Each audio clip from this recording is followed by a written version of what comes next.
Next one up is very nice Norton 850 Commando, showing only 12,000 original miles.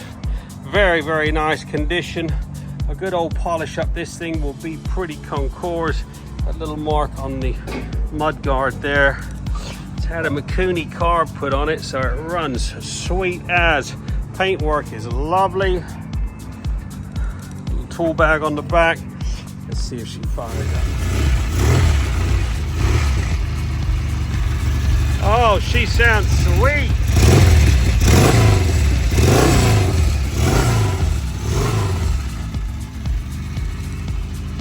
I said only showing 12,000 miles.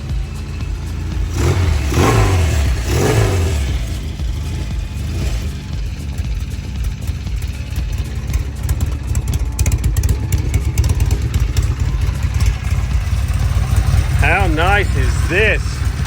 Oh, she sounds sweet. Little pea shooter exhaust.